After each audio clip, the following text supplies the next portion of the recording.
Andre Onana is in Uganda again. I'll tell you about why and what exactly he's going to be doing in the coming days. Meanwhile, Bruno Fernandes continues to show that indeed class is permanent. At 30, he's still acing things for Portugal, and we certainly believe that soon he will be replicating that form for Manchester United. I've got a bit of an update about KOBBIE and his contract talks that are ongoing now. Welcome to the Netted Sport. My name is Webb. Here is again Man United talk, strictly United. We get to talk about it. Guys, I do apologize because I think for the past 24 hours I've not dropped a video, but it wasn't because I did not have things to talk about or because I did not want to. It was indeed circumstances pushing me to the limit and nearly failing me, but I promise it's not happening again. Let me talk about it now. Of course, what Bruno Fernandes did as Portugal was beating Poland by 3-1.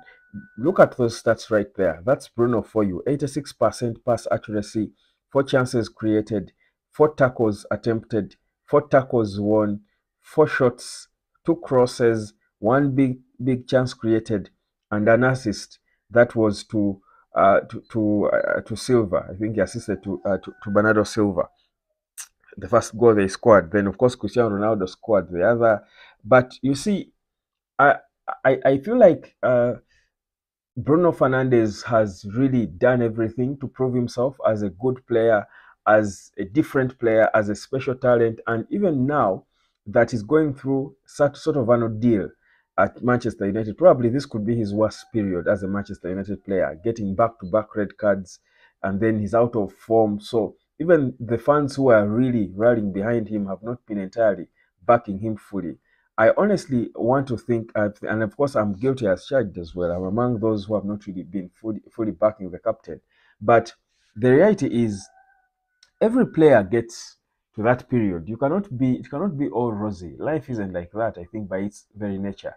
And every player gets into that period where they're not doing so well. And I actually think at times it's a good thing for you to go through a bad phase or a dry spell, so that you can learn how to adopt, and also to prepare you for a comeback, to work hard for a comeback, because the bad times are what check you and push you to want to better yourself. And when when you back to your levels, I think you will strive to be consistent because you did not enjoy the bad times you endured. So for me, I think it's not good for Man United. It's certainly not good for Bruno. But again, wherever there is a bad thing, they say there is something good embedded. For me, the good that could come out of the bad spell that Bruno has been at Man United is the fact that he can now know that he's not immortal. He's not a player who can't lose it. He's not a perfect player. He has got to work hard. Maybe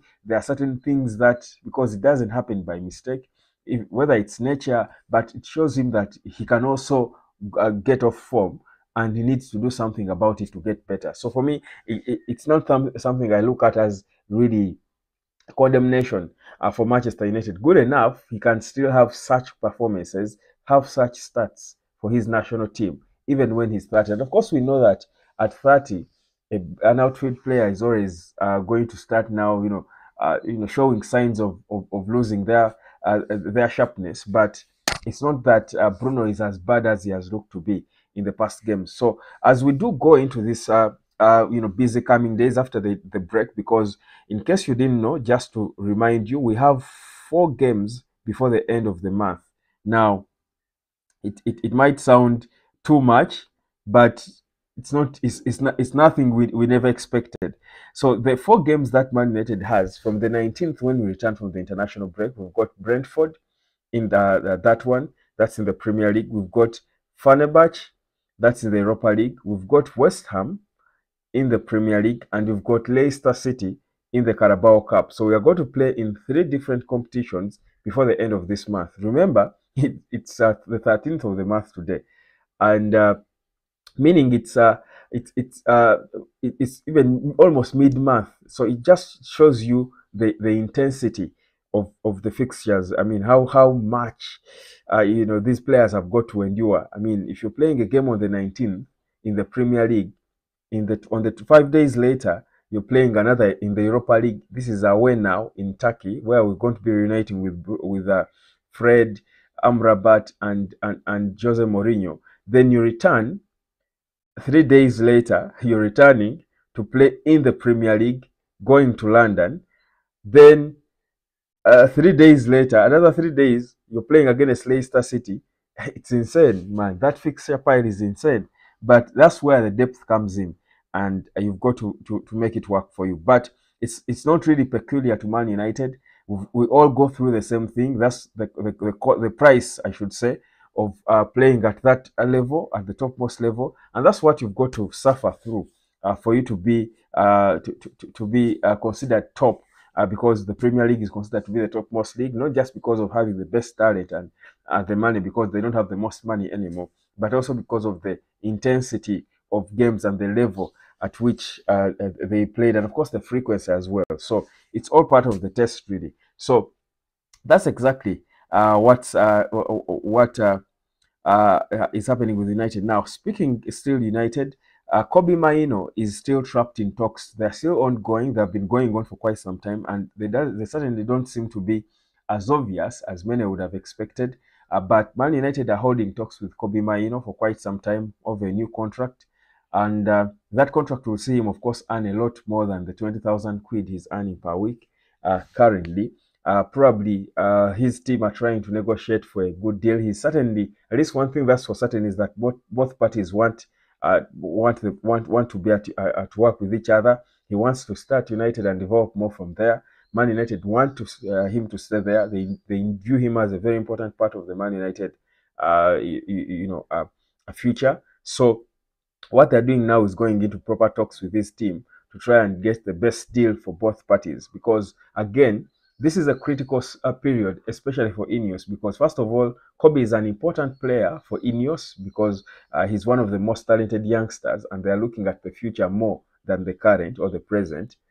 And how they negotiate his contract will determine a lot on whether they have changed things around or not. Because one of the issues I honestly highlight, and I've done this several times here if you've been following me for some time, I think we've under the Glazers, and I think we've put ourselves in tight conditions, mostly because of the nature of contracts we are negotiating with players when they were performing well.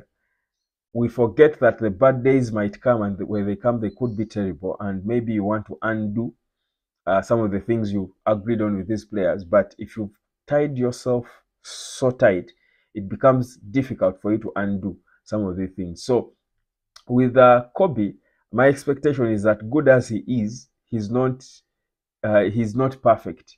They need to give him a growing contract, a reasonable contract that will not kill his talent, because part of why Marcus Rashford lost it is because of the nature of contract they gave him after one brilliant season, and he can never play football no more because of how big the contract is. It gets to their heads, these kids of today. So for me, I think it's very important, this contract situation that United is in now with and it's not really a situation. The contract, the period, I should say, it should be the benchmark on which Ineos bases to negotiate deals with players going forward. If it's good, it will benefit the club because the player will then maximize his potential.